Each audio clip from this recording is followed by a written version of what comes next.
Top Secret, Andrew Álvarez con nosotros acá en Molusco TV, uno de tus podcasts favoritos del canal. Suscríbete a él. Gracias por estar con nosotros todo el tiempo desde San Juan, Puerto Rico, para el mundo. Hay muchas cosas que tenemos que hablar sobre Ucrania y sobre Rusia. Nosotros en nuestra zona han pasado tantos problemas acá localmente en PR que obviamente tenemos que tocarlos. Nos preocupa nuestro país, ¿no? Pero de cierta manera no podemos ignorar lo que está pasando en el resto del mundo. Por eso una vez más te damos la bienvenida, Andrew. Saludos, Molusco, a ti y a los amigos y amigas que nos ven por aquí. Hay varios temas que quiero hablar contigo desde la advertencia y el ultimátum que le dio Rusia a los Estados Unidos sobre que deje de armar a Ucrania. Para mí esos de los temas como que más importantes de tocar dentro del podcast. O sea, Rusia puede realmente mandar, bueno, Rusia puede hacer lo que le da más su maldita gana, se ha visto que están haciendo lo que le da la gana, pero realmente Rusia está en una posición de poder mandarle ultimátum a los Estados Unidos como amenazas de que dejen de armar a Ucrania. Bueno. Aquí hay que ver el trasfondo de todas estas cosas y si realmente Rusia tiene esa capacidad, ¿no? De decirlo lo puede decir, ¿no? De Claro. amenazar puede amenazar. Claro. La boca es un mamey y tú dices lo que tú quieras, ¿no? Pero de que lo pueda hacer son otros $20. Hay que conocer realmente el trasfondo de la industria armamentista de Rusia, de su ejército, la formación que tiene, obviamente, estratégica, vis a vis lo que tiene Estados Unidos o tienen sus aliados. O sea, hemos visto en estos momentos, créelo o no, y que la gente lo sepa, Rusia está en su máximo poder en estos momentos militar en Ucrania, su máxima capacidad. O sea, no da más de eso, está al máximo en estos momentos para tratar de tomar esa región de Donbass. Ese es el máximo. Lo demás son amenazas con armas nucleares, ¿no? Armas estratégicas, armas tácticas, no convencionales. Ese es otro tópico. Y claro, Rusia sabe que no se puede poner con eso. Si Rusia intentase un ataque nuclear contra Estados Unidos, un ataque químico, un ataque biológico, lo que fuera, las represalias serían devastadoras para Rusia. O sea, no tiene forma de sobrevivir a esto. Incluso en estos momentos donde pues, ya se tiene más información realmente de cómo se mueve el aparato militar ruso, los fallos de logística que ellos tienen, la incapacidad obviamente de poder sostener sus tropas demasiado tiempo en un frente. Recuerda que esta guerra o esta invasión comenzó con la idea de que en 3 días se iba a controlar Ucrania y que ahí va a terminar todo. Cuando se rompió este esquema, porque empezaron a fallar las maquinarias rusas, porque no estaban la logística para darle suministros de alimentos, municiones, equipo, todo eso falló drásticamente, porque no estaba planificado, las tropas no sabían ni para dónde iban. Todo esto pues trajo, ¿no?, este pantanal y este encaje que tiene allá obviamente el ejército ruso, que no acaba de definir realmente qué es lo que va a hacer. Nos dicen ahora que regresan nuevamente a la idea original de tomar Donbass, de controlar esa área del este de Ucrania y cogerla desde el sur. Se tiene todavía la ciudad de Mariupol. ¿Cuál es el fin de coger Donbass? Bueno, el fin de coger Donbass obviamente es unirlo, ¿no?, a Crimea, que ya lo tienen, Claro. y a esa región sur donde está Mariupol, y tratar obviamente de expandir el control sobre el Mar Negro y el acceso al Mar Negro. Quitarle el Mar Negro, por ejemplo, a Ucrania, y lógicamente se lo quitas a Ucrania, pues a sus posibles socios, que son los occidentales, la Unión Europea, Estados Unidos, pues bloquear todo eso y que no sirva Ucrania de vía. Ahora de nuevo, la amenaza, bueno, hay que coger las cosas con pinzas, como dije hace un momento, pero también hay que recordar lo siguiente. Cuando este conflicto comenzó y Putin puso en alerta sus unidades nucleares, ¿no?, sus armamentos nucleares, esto es algo de preocuparse. Que una superpotencia nuclear, y específicamente Rusia, que es quien más armas nucleares tiene en estos momentos, aunque no sean las mejores, no son las más avanzadas, pero definitivamente tiene una enorme cantidad de armas nucleares. Hace daño el punto y se acabó. Claro, que caiga una es suficiente para devastar. Pero cuando una potencia nuclear amenaza de alguna forma, directo o indirectamente, con el uso de sus armas nucleares, preocupa. Y obviamente ponen alerta a todos los demás y a todo el mundo. O sea, esto no es para cogerlo de relajo, ni no hacerle caso. Hay que hacerle caso. Estados Unidos, a tu pregunta nuevamente, que es una pregunta pues extensa, la contestación puede ser muy extensa, pero quiero ir al grano. Estados Unidos ha hecho todo lo contrario de lo que le ha pedido Rusia. Ahora ha comenzado a enviar aviones y artillería pesada, vehículos blindados y tanques al ejército de Ucrania. Algo que no se había hecho, para que Rusia no se resintiera, para que no se confundiera. Pues no. Ahora todo ese equipo está viniendo. Claro, no son aviones norteamericanos, son aviones de la época soviética que le pertenecían a Polonia y a otras ex repúblicas soviéticas que ahora son parte de la OTAN. Esos aviones se están enviando. Ahora, la artillería y los equipos, por ejemplo, de misiles que se están enviando son de Estados Unidos. Es lo último en la avenida. Y esas tropas las están entrenando en diferentes lugares de Europa. Y las tropas que están entrenando también pues incluye entrenadores o adiestradores, ¿no?, que van a estar trabajando con los soldados ucranianos mismos, con ucranianos acá preparándolos. Porque esta guerra, que ahora se va a llevar a cabo, que es la guerra grande, es la guerra de artillería pesada, es la que se va a pelear en Donbass. En Donbass la guerra no va a ser como en Kiev, cerca de Kiev, o lo que ha pasado, inclusive en Mariupol. La guerra en la región de Donbass, debido a la topografía, va a ser a base de misiles y artillería pesada. Por ende, el ejército ucraniano necesita precisamente ese tipo de armamento. ¿Qué es lo que le están supliendo ahora? No meramente los antitanques estos de portátiles, ni los Stinger, ¿no?, y este tipo de misiles. Y eso es parte de lo que está pasando. Hemos visto que el ejército de Ucrania realmente no ha sido tan débil como pensaba mucha gente y pensaban los mismos rusos. También ponen como en cuestionamiento la capacidad del ejército y la milicia rusa, porque siempre hablábamos, obviamente, en los pasillos de gente que habla y que le encanta este tipo de temas, que sí, que la capacidad y la cantidad de gente que hay trabajando en el ejército ruso, pues realmente se veía hasta más fuerte que en los de Estados Unidos, pero realmente eso entra en cuestionamiento ahora mismo, ¿no? Claro. Si realmente Rusia incluso tendría la capacidad de tener como dos guerras, o sea, amenazar a Estados Unidos y de repente estar metiendo mano con Ucrania. ¿Realmente tiene esa capacidad? Bueno, esto es parte de una estrategia y la gente tiene que ver más allá de lo aparente. La gente pues ve lo que le presentan en la fotografía arriba y no ven realmente lo que hay detrás de toda esa construcción que nos dan mental de lo que es Rusia o no es Rusia. Rusia ha sido propaganda, más que todo RT y propaganda de grandes armamentos, y a la hora de la verdad no es lo mismo tú presentarlo en diseño y en video que lo que pasa en la guerra de verdad. Claro, en el film no sirve. Y ya está más que probado y nadie le cueste. Se han colgado full. Malamente. En Siria habían lucido, porque en Siria obviamente el Estado Islámico no tenía la capacidad del ejército de Ucrania. Ni nadie le estaba supliendo los armamentos que tiene Ucrania, que son más modernos que los armamentos que tiene Rusia. Los armamentos que Occidente le está dando a las tropas ucranianas son superiores, entiéndalo. Y son portátiles, no son los pesados, a lo que presentaron los rusos. Así que, obviamente, en Siria se lucieron, empezaron a vender, obviamente, helicópteros a otros países que vieron la efectividad de sus helicópteros, sus equipos ahí en Siria. Pero ahora de nuevo se atasca. Y esto tiene muchas explicaciones. Por otro lado, ¿cómo Estados Unidos pues, se puede amedrentar o sentirse amenazado por esto? Bueno, eso es una estrategia psicológica. Y me explico para que la gente lo entienda. Es lo que se supone usted no deba saber. ¿Y qué es esto? Bueno, que hace falta que haya un cuco. El cuco. Hace falta que haya una amenaza. Hace falta hacer ese oso de cartón, un oso con garras grandes, para que entonces podamos seguir invirtiendo 785,000 millones de dólares al año en armamento. Eso es Estados Unidos. Estados Unidos, el ¿Cuánto, bloque militar. ¿Cuánto invierte Estados Unidos? 785,000 millones de dólares anuales, sin incluir los Black Ops, que pueden llegar a trillones sobre eso. Así que para tú mantener esa capital y sacarle eso de las contribuciones a los ciudadanos de Estados Unidos y a las industrias, a todo el mundo, para poder montar el bloque militar, industrial, farmacéutico, tienes que tener una amenaza. Porque si no hay una amenaza, nadie va a querer. ¿Para qué queremos todo eso? ¿Para qué queremos 800 bases en todo el planeta? Fíjate que tienes a Rusia y tienes a China. Y ambos tienes que presentarlos como un peligro mayor para que entonces esa economía de guerra esté funcionando.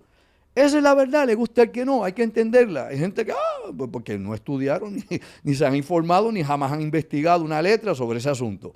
Ese es el asunto. Cuando tú vienes a ver, por ejemplo, Rostkov es el bloque militar ruso.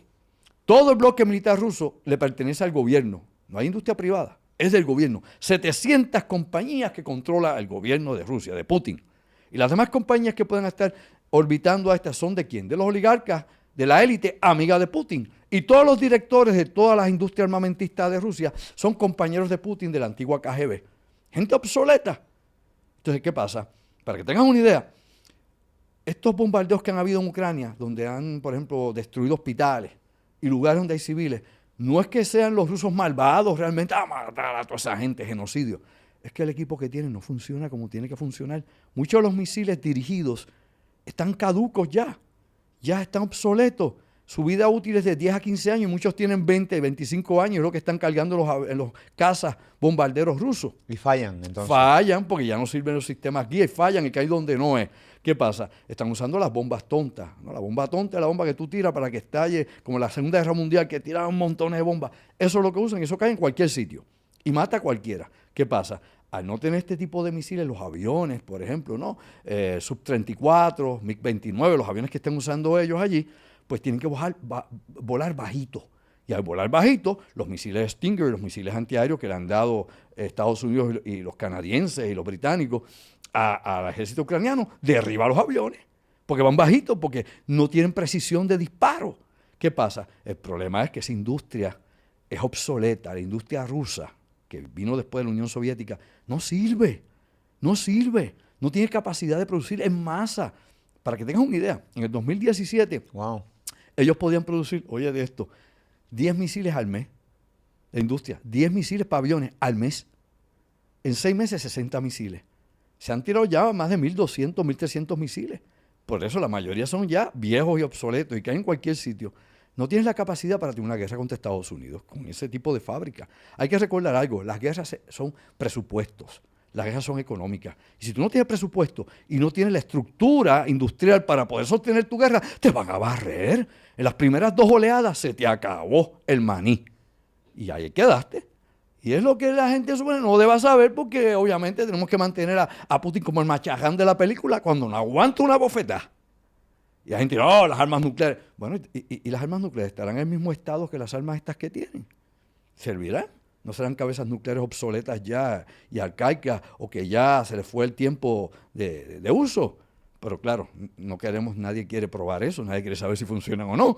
Así que evitamos tener que llegar a ese nivel. Pero date cuenta cómo cambia la película completamente. O sea, que estamos hablando de que al gobierno de los Estados Unidos lo que tú quieres decir es que le conviene que exista China y Rusia Claro. y que la gente los vea como Amenazas y milicias poderosas que pueden destruirnos en cualquier momento y nosotros tenemos que estar armados hasta los dientes. Por eso dame tu dinero todos los años en contribuciones. O sea, estamos hablando de 800.000 millones de dólares. Casi 800.000 millones de dólares. Y cuando le añaden otros proyectos, mira, para hacer, por ejemplo, ¡Wow! el F-35 que tú ves, ese avión nuevo americano de 5ª generación, hacerlo costó 400.000 millones de dólares.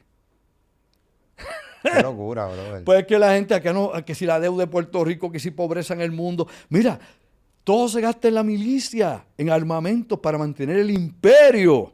Y la gente no despierta porque la gente como no estudia, no busca, no le interesa, lo que leen es lo primero que ven por ahí y no profundizan en el asunto. Y yo invito por este medio a que usted verifique lo que yo digo, porque yo no vengo a hablar aquí de ningún tema bobería. Yo hablo de los temas, lo que está verificable, no lo que supongo, lo que me dio por creer o lo que tenga por fe. O sea, que Ucrania realmente tiene posibilidades de que Rusia no invada Donbass. Bueno, está en Donbass, Rusia ya. Lo que Ucrania tiene que hacer ahora, obviamente, es resistir que no se expanda más nuevamente sobre Ucrania. Según ellos han tomado ciudades y regiones que han controlado nuevamente. En estos momentos, obviamente, hay intercambio de fuego. Lo que Rusia quiere es controlar toda esa zona, tomar la ciudad de Mariupol, que obviamente todavía hay resistencia allí. Allí tú tienes lo que queda algo del batallón Azov allí, que son los que dicen que son neonazis, los nacionalistas, y tienes Marines, obviamente ucranianos, que son los últimos que quedan, están allí en una planta de acero y hierro, ¿no? que trabajan con acero y de metalurgia, están allí ellos metidos. Y en el sótano tienen metido un montón de gente, civiles, y allí ellos están resistiendo, y ya decidieron que hasta el último hombre va a resistir. Hay como 500 heridos, según han dicho, un video que estuve viendo en estos días del comandante a cargo de esa unidad, y ellos van a pelear hasta el final. Pregunto, Andrew, ¿por qué esto se le llama la última batalla? Bueno, eso es importante que veamos. No va a ser la última batalla, pero para los rusos es posiblemente la batalla más importante en estos momentos. ¿Por qué? Porque, hermano, ya mismo acabamos el mes de abril y el 9 de mayo es la gran parada militar en Moscú. Me explico. El 9 de mayo de 1945 los rusos declararon su victoria sobre Alemania nazi. Obviamente cayó Berlín y los aliados por el otro lado. El 9 de mayo es que se celebra esa parada, ¿no? Se conmemora la victoria de la Segunda Guerra Mundial. Y Putin no puede llegar el 9 de mayo con una derrota en Ucrania, ni manteniendo todavía tropas allí en Ucrania que no son capaces de vencer a su vecino Ucrania. ¿Y cómo se va a postear ante su país? Que ya tiene mucha gente, de hecho, según muchos oligarcas, estos rusos que están fuera de Rusia, y gente que son disidentes, dice que la mayoría del pueblo ruso está en contra de la guerra, aunque la propaganda rusa diga otra cosa, son otros 20 pesos lo que hay en el territorio, lo que hay dentro del país. Por otro lado, pues de nuevo te digo, ¿cómo va a quedar la imagen de Putin en su país y al resto del mundo? O sea, roncaste mucho, hiciste poco. No es fácil. hablando de eso mismo, ¿cómo está Rusia hoy?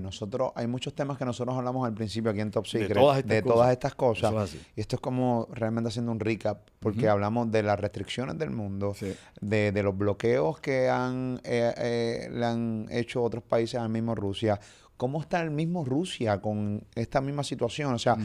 siguen las manifestaciones en contra de la guerra. ¿Cómo va esto? ¿Cómo está Rusia hoy? O sea, adentro, internamente, ¿cómo está? Bueno, hay que ver cuánta información podemos adquirir de Rusia debido a que hay medios internacionales que ya no están en Rusia. Están desconectados Claro, y completamente. hay canales que fueron cerrados en Rusia y gente que fue expulsada, inclusive arrestada también, inclusive dentro de, ¿no? de sus medios de noticias, de sus periodistas y reporteros. Así que hay una censura en cierta medida en Rusia. Es muy difícil poder tomarle el pulso a lo que está pasando dentro del país.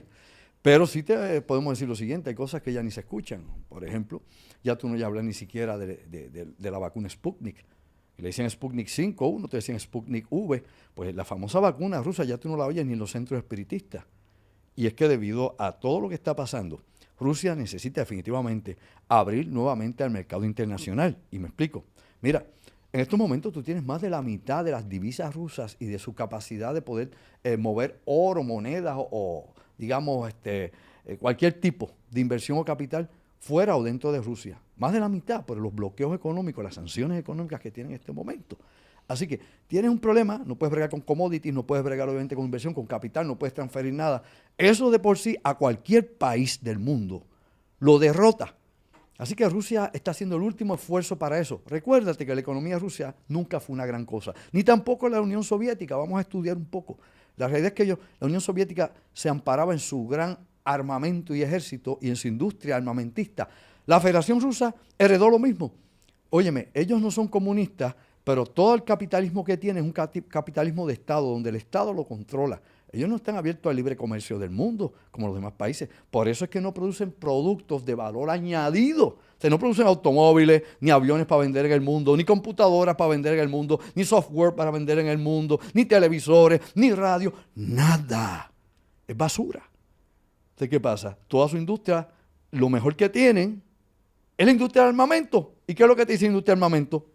Que no sirve. Así que tienes un ejemplo, obviamente, de la gran dificultad que tienen. Dependían del petróleo que vendían, del gas y obviamente del trigo y la cebada. Eso era lo que mantenía a Rusia. Pero es una economía chiquita. El país más grande del mundo, hablando en territorio, pero el país también de una economía pequeña como la número 15 en el mundo, imagínate. ¿Cómo quedará Rusia cuando esto termine Muy ante mal, el mundo? muy mal, muy mal, muy mal. Entonces, su credibilidad diplomática, su posición política muy afectada, económicamente, esta devastación obviamente se sigue acumulando, hay cosas que van obviamente a caerse, muchos de los millonarios rusos, oligarcas rusos han perdido capital, otros siguen utilizando los offshore, ¿no? Por ejemplo, los paraísos fiscales, industrias, como dicen, de perfil falso, ¿no? Identificadas bajo otros nombres, pero lógicamente ya acá en Occidente ha identificado muchas de estas cosas que estaban a nombre de los hijos de los oligarcas o de socios y ya han bloqueado eso. Ya tú has visto cómo han confiscado yates en todas partes, aviones, cuentas bancarias,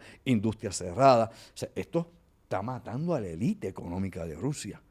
Y si no hay economía, no hay nada. Pregúntale a Corea del Norte, que tiene que estar robando dinero a través de sistemas de Internet y tiene que estar metiendo en Bitcoin y en 40 cosas más para sostenerse. Wow.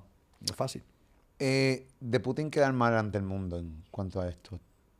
¿Tú entiendes que Putin pueda atentar contra su vida por el mero hecho de que no está luciendo pues bien ante el mundo y se veía como este tipo poderoso Ujú. y vemos que pues Se no es, desinfla. sí, se ve como que es un roncón. Es Ok. como este chamaco de las escuelas cuando uno estudiaba que era un roncón, pero ahora, verdad, cuando íbamos a pelear, para dar una bofetada era complicado, no daba. Sí, claro. Tú ves a veces guapo de barrio hasta que le dan la primera bofeta y se acabó. Bueno, nadie sabe lo que hay en la cabeza de Putin, ¿no? Los servicios de inteligencia occidentales obviamente han estudiado el perfil de él, de su vida, ¿no? Lo que hacía antes, cómo se educó, su familia, la religión que profesa, obviamente que es ruso ortodoxa, todo lo que está relacionado con él, su trabajo en la KGB, su proceso político, todas esas cosas se investigan y se estudian. De esas cosas están publicadas, y las puedes leer tú, lo puede leer todo el mundo y se da cuenta, hay una cantidad de cosas sobre el perfil de Putin. Ahora imagínate lo que no sabemos que los servicios de inteligencia sí conocen sobre la personalidad de Putin y cómo trabaja su cerebro, su cabeza, su forma de percibir. La realidad es que él se rodea de tecnócratas. todos los tecnócratas que trabajaron con él en la KGB. Ese es su liderato. Y estos se asocian en ramificaciones con los demás oligarcas y amigos de él. Mira, fíjate que, como hablábamos ahorita de las tropas rusas, no les llegan municiones que ya están, como dicen, vencidas, las municiones inteligentes, ¿no? Misiles dirigidos. Se les quedan los tanques sin gasolinas y sin diésel en el combate.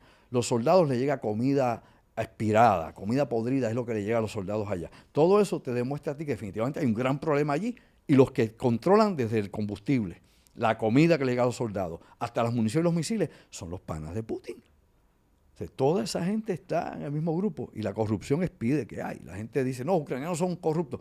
Porque no ha visto la mafia rusa, como yo he hablado contigo, porque no han visto cómo se mueve Rusia, que es total y completamente corrupta.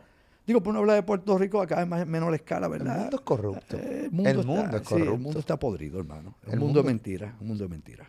Definitivamente. ¿Cómo, si yo soy parte de la milicia rusa y decido abandonar la milicia, ¿qué me pasa? Te fastidiaste.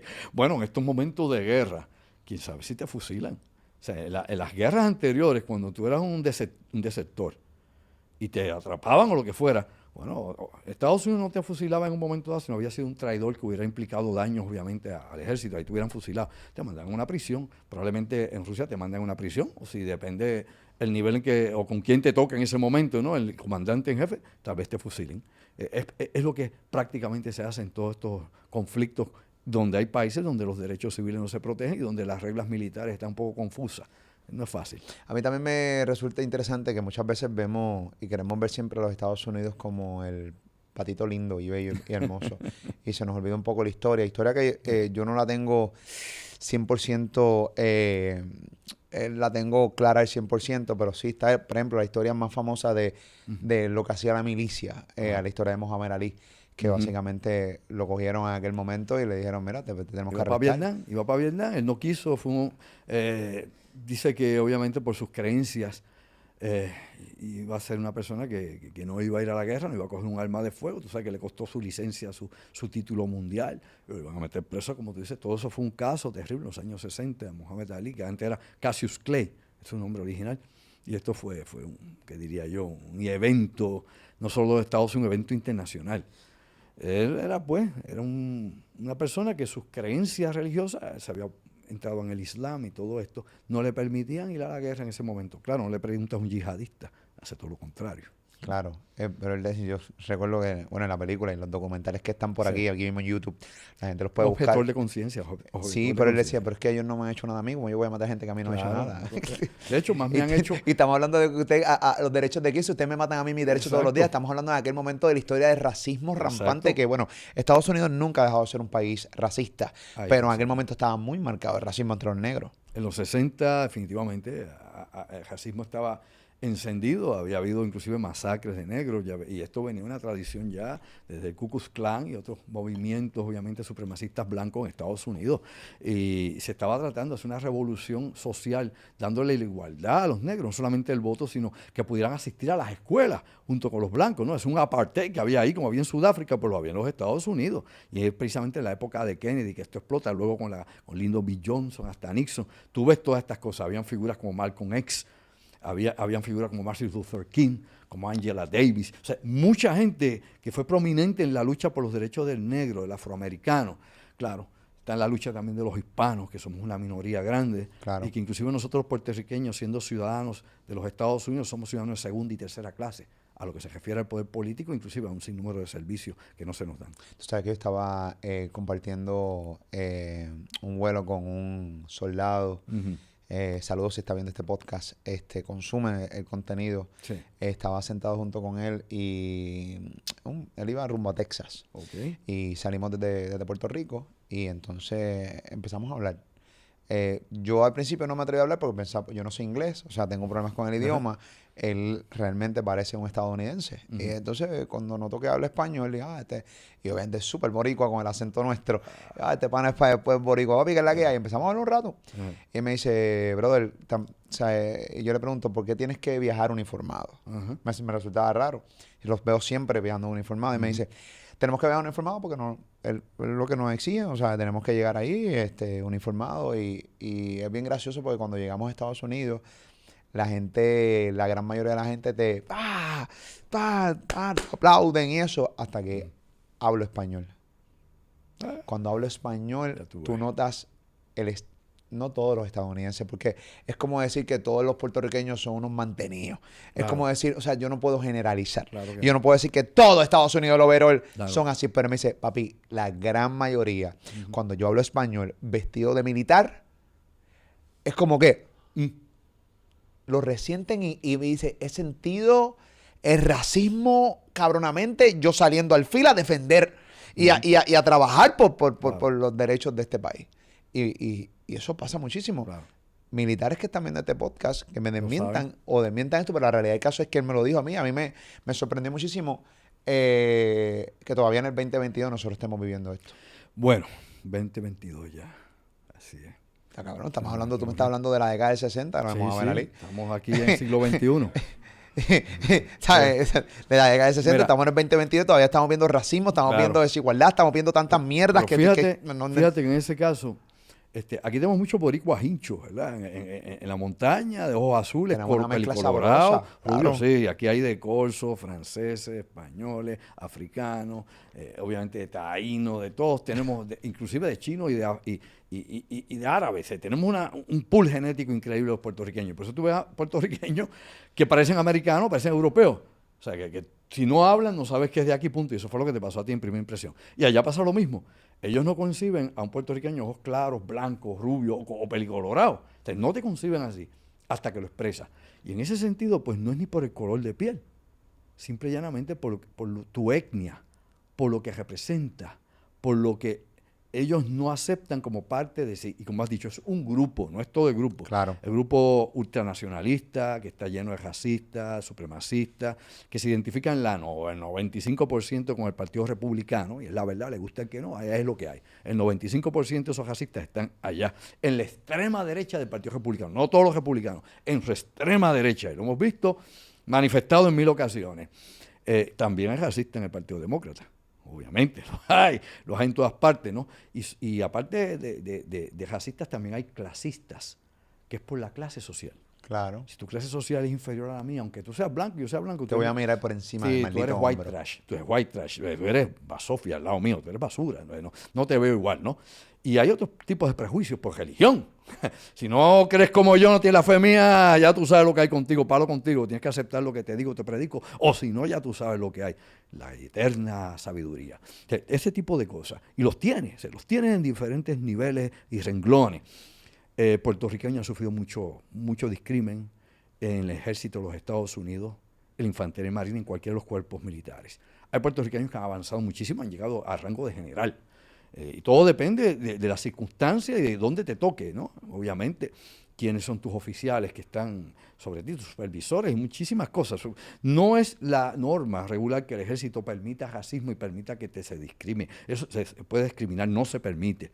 Pero los que han estado en la guerra, los que han estado haciendo carrera militar, han tenido que pasar en algún momento, o en muchos momentos, por ese tipo de cosas que tú acabas de describir, esa historia que tú has dado, ¿no? Y te das cuenta, por ejemplo, cómo a quienes tú mandabas, para volver un poco al pasado, los 60, en Vietnam, ¿quiénes eran realmente los que iban a pelear al frente? Tenías, por ejemplo, en un momento dado sobre 170,000 soldados peleando en Vietnam, por lo menos en Vietnam. De esos 170,000 soldados, probablemente habían en combate 50,000. Y tenías 110,000 que no estaban dando ni un tajo en defensa propia, en Saigón, en las bases de apoyo, en suministro, en la logística, en 40 cosas. Y de esos que estaban peleando allí, sobre el 75% eran negros hispanos. Y los blancos que iban es lo que llaman el white trash, ¿no? El blanco pobre, el blanco sin educación, el blanco que venía de un pueblito pequeño y te lo mandaban allá, era la gente que peleaba en el frente. Los demás no, los de West Point. Bueno, ven cuando mandaba un teniente a West Point y no duraba más de 12 o 15 horas. Lo limpiaban rápido. En muchas ocasiones lo mataban los mismos soldados, con friendly fire, por aquello de... Pero bueno, son cosas de la historia interna. Son cosas de la historia. Buen detalle, buen detalle. Sí. La realidad del caso es que dicen los que saben que los puertorriqueños que están en la milicia son unos caballos. O sea, que la calidad del puertorriqueño, del soldado puertorriqueño, me dicen que son unos caballos que automáticamente, incluso reconocidos por los mismos estadounidenses. Quien te dijo eso te dijo la verdad. Desde la primera guerra, en que llegaron los primeros puertorriqueños a la guerra, que se nos dio la ciudadanía de los Estados Unidos, empezaron a mandar a puertorriqueños al frente de Europa. Desde la primera guerra hasta la guerra de Afganistán, nuestra última guerra, los puertorriqueños son considerados los mejores infanteros del ejército de los Estados Unidos. Las mejores tropas de infantería son los puertorriqueños. No le quepa duda a nadie. Verifique, busque la opinión de los analistas y busque los registros militares. Definitivamente. Y hay una nota histórica en Corea, cuando se habla de 65 infantería en Corea, los Buccaneers, y que de hecho los llevaron a un juicio de guerra, los llevaron a ellos al final. Detalles para los que viven aquí en Puerto Rico. La 65 Infantería que tú transitas no es una carretera. Tiene una historia, tiene un fin. Porque hay mucha gente que seguramente está viendo el podcast que dice, pues la 65 Infantería no es una carretera en Puerto Rico. Hay tiroteos acá rato. Que por cierto, cogieron la que hay tiroteos. Sí. Durante décadas ha habido una guerra ahí entre dos residenciales públicos. O sea que, no, pero que no, pero la idea es que sepan que no es una carretera. Sí. No, pero obviamente. Y tiene una larga historia de valor, ¿no? de heroísmo en la guerra de Corea. Y asimismo vimos tropas puertorriqueñas, soldados puertorriqueños en Vietnam, los vimos peleando de la misma forma y manera en el Golfo, lo hemos visto en todas partes. Hay varios de ese grupo están vivos todavía. Sí, recientemente le hicieron un homenaje. Bien poca gente ya queda. De la Segunda Guerra Mundial prácticamente no debe quedar nadie ya prácticamente, pero es importante que digamos lo siguiente, yo no aplaudo la guerra. Y no aplaudo que tengamos que pelear por otra gente en otras tierras. O sea, no aplaudo que el puertorriqueño tenga que irse a desangrar porque a alguien se le ocurrió en algún lugar, en una oficina del Pentágono, o en Casablanca, o en cualquier otra parte del mundo, alguien cometernos un ataque, una invasión, y nosotros tengamos que ir a pelear con gente que ni conocemos, como habló Mohamed Ali en su momento. O sea, no aplaudo eso, ni aplaudo que los Estados Unidos, ¿verdad?, sus jóvenes tengan que ir a morir a la guerra por la decisión de unos políticos o de unos intereses económicos dentro del bloque militar. Mientras ellos se quedan ahí, hacen absolutamente nada, tomando decisiones. Ahora, también hay que buscar la historia.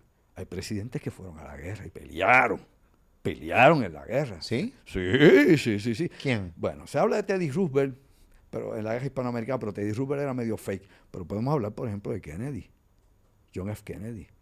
John F. Kennedy estuvo acá en una torpedera en la Segunda Guerra Mundial en el Pacífico. Y hundieron los japoneses su torpedera. Y él, toda su vida, sufrió de la espalda y tenían que meterle medicamentos. Diferente a Adolf Hitler, que era tecato, de metanfetamina, heroína y otras cosas. Hitler era tecato, para que lo sepa. Por eso otro día lo hablamos y de toda esa droga que hubo ahí. La cuestión es que Kennedy es un héroe de guerra. Salvó a todos sus hombres de que se ahogaran. Los rescató y los llevó a la playa. Y en ese ir y devenir de traer su tripulación, se lesionó la espalda por siempre, las lumbares. Y había que estarlo medicando todo el día para el dolor. Ese fue un héroe de guerra. ¿Y cómo pagó? Le volaron la cabeza en su propio país, en el año 63, noviembre 22 de 1963. Wow. Dicen que más de 5 millones de personas en Ucrania han abandonado el país. Estamos hablando que más de medio millón se han ido a Rusia. Sí. ¿Cómo Rusia recibe a civiles de Ucrania? Los que se han ido a Rusia, hay que explicar que es que donde se han abierto, por ejemplo, los rusos han permitido que los pasillos humanitarios que estén abiertos, los pocos que han estado abiertos, vayan hacia Rusia. Y hay gente que no tiene para dónde ir, ya tiene que subir para Rusia, porque es la única, como le dicen, one way, para arriba, ¿no? Obviamente es parte de la política, obviamente, propaganda, demagogia y todo lo que hay. De esos 5 millones y pico que se han ido, prácticamente casi el 90 y pico % son mujeres y niños. Los hombres no los dejan salir. Los hombres se tienen que quedar a pelear en Ucrania, a criar machos, decía mi abuela. Pues te tienes que quedar allí. Wow. Y obviamente lo que están haciendo ahora, como te dije al principio, es que los están entrenando. O sea, salen grupos de soldados ucranianos a coger entrenamiento en diferentes países de Europa Oriental, regresan con los entrenamientos, las armas ya han llegado armas sofisticadas, nuevas, que van a entrar en combate próximamente, en los próximos días, a Ucrania. Ellos llegan de allá y entrenan en su propio territorio a otros soldados ucranianos y los preparan para el uso de estos armamentos de artillería pesada, de misiles, radares nuevos, aviones, etcétera, etcétera, todo lo que viene ahora. Claro, pues va a ser una guerra pesada, como te dije, el Donbass va a ser una guerra pesada que ya comenzó y se va a intensificar en los próximos días. Va a ser una cosa terrible, lamentable, pero eso va a decidir inclusive no solo el destino de Ucrania y probablemente el destino de Europa, sino el destino precisamente de Rusia y de Putin. Es lo que más en juego está en esto. Putin sabe que le va su vida política en esa batalla. Pero eso es la gran batalla, la última, porque ahí le va su destino político. Y es lo que la gente no ve y es lo que tal vez no se analiza. Sí, pero eso es, para mí es como sumamente preocupante. O sea, él está dispuesto a hacer lo que sea. Lo que sea. Y meter las bombas que sea, Bueno, y meter la milicia que sea. Ahí es donde analistas militares han dicho, ¿no?, que existe la posibilidad y algo de probabilidad de que pueda usar un arma nuclear táctica. Sí, en ese intercambio de fuego grande, donde está jugándose la mayor cantidad, las tropas rusas están allí, unidades, batallones, están allí. O sea, Rusia no tiene para ir a pelear a otro lado ahora mismo, está allí la mayor concentración de sus unidades de combate y tecnología y todo lo que tiene. Si empieza a perder aquello y a perder territorio, no me cabría duda, como han dicho analistas. Y volar en canto a esta gente de su misma milicia. Bueno, a quien sea, lo usará. Eso es lo que dicen los analistas. No lo digo yo para que no se ponga bobo nadie. Simplemente lea, interesa y me dice si eso no es así. Es lo que se discute en los círculos militares e inteligencia. Y es lo que ha visto tanto inteligencia británica como la de la OTAN y los Estados Unidos. El Pentágono ya ha visto qué posibles cosas podrían suceder con esto, las consecuencias, y tal vez si hay represalia alguna. Claro, usar armas nucleares en este conflicto abre una puerta, wow, a cosas que no podemos ni imaginar.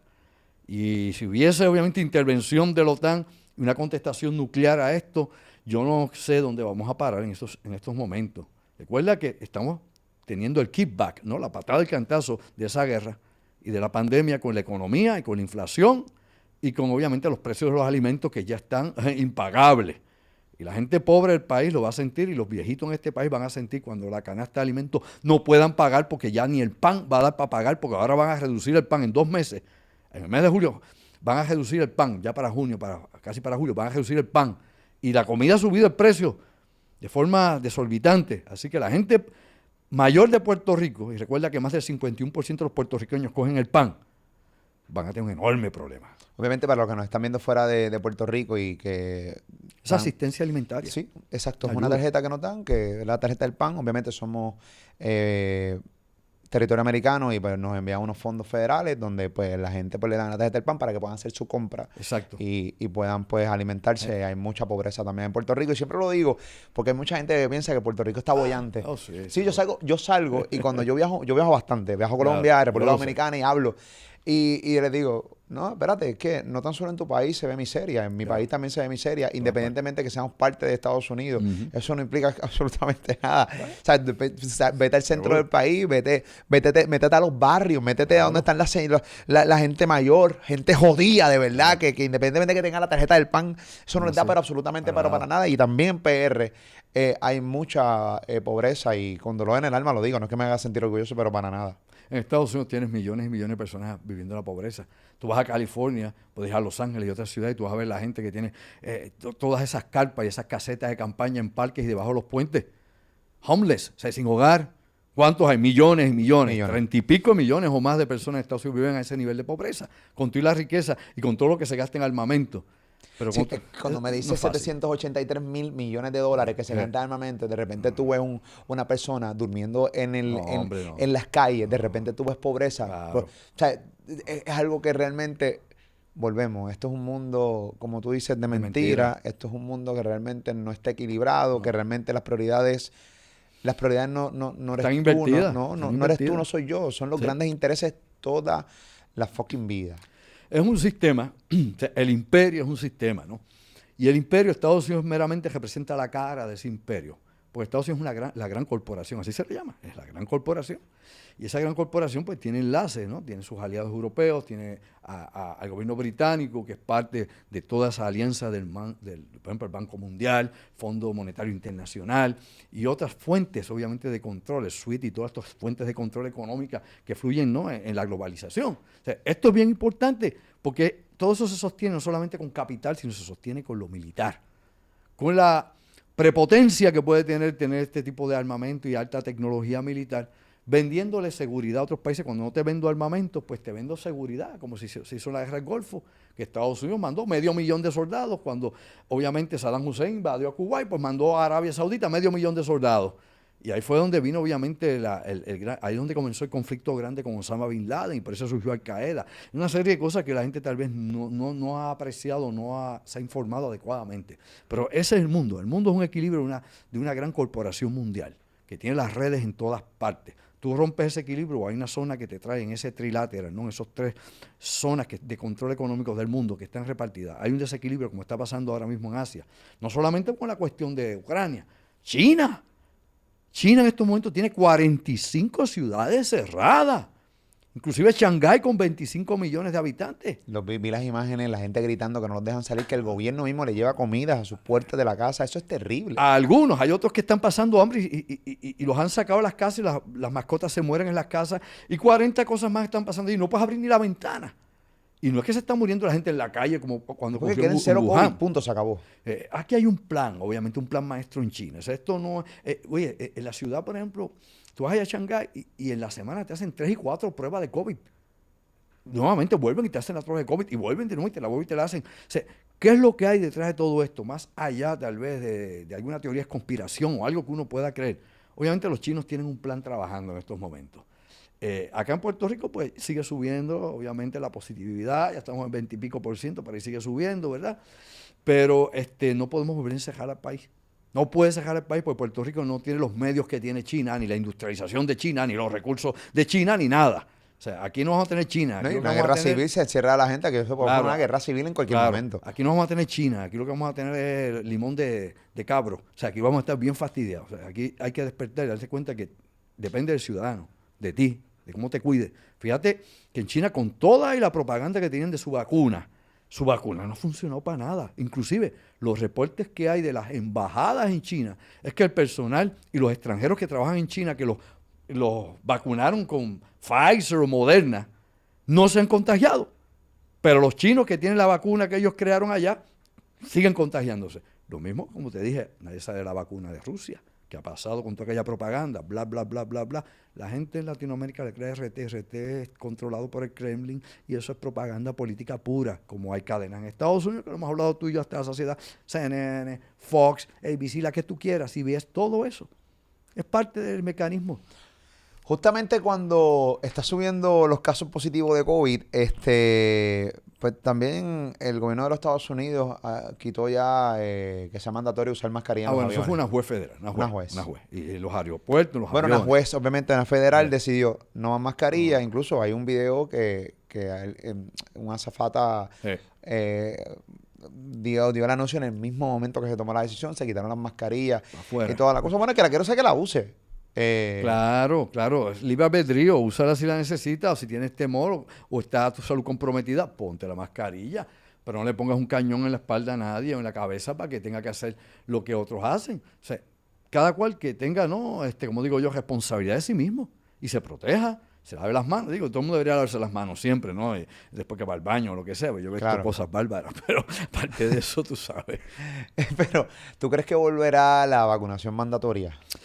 Bueno, yo espero que no, porque hasta ahora le han metido a la gente 3, ya van por 4 refuerzos, no sé qué más le van a poner a la gente, ¿verdad? Si se la van a poner en enema la próxima vez o qué cosa, pero la realidad es que yo creo que ya hay un límite para las cosas. Hay médicos epidemiólogos, ¿no? Y virólogos que nos dicen que esto pues se va a hacer estacionario, ¿no? Que esto va a estar ahí, que va a ser como la influenza, que tenemos aquí de temporada, que se va a quedar en el medio ambiente, ¿no?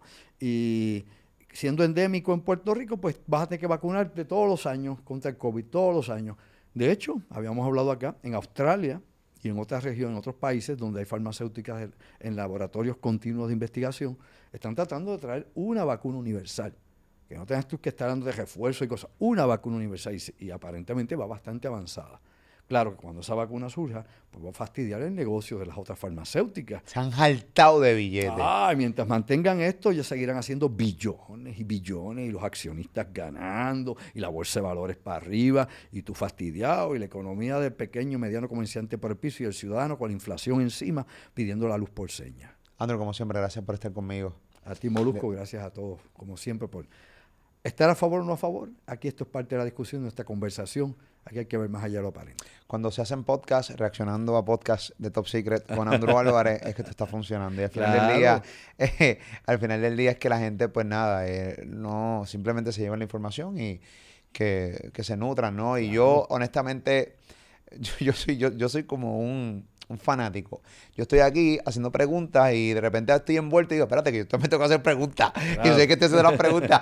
Porque realmente me embollo, realmente me encanta, me encanta. Así que gracias, Andrew. No, a ti y por la oportunidad siempre, mis amigos. Para mí es bien importante que en los comentarios, obviamente que comentes de todo lo que hemos hablado aquí en Top Secret, pero también pongas temas que quieres que Andrew Álvarez hable en un futuro. Obviamente lo vamos a estar anotando, se los damos a Andrew. Y Andrew tiene una capacidad increíble. Yo le digo en radio, cuando hacía radio conmigo, le digo el Google humano. Andrew Álvarez, que puedes seguirlo en todas sus plataformas digitales. Andrew, ¿cuáles son?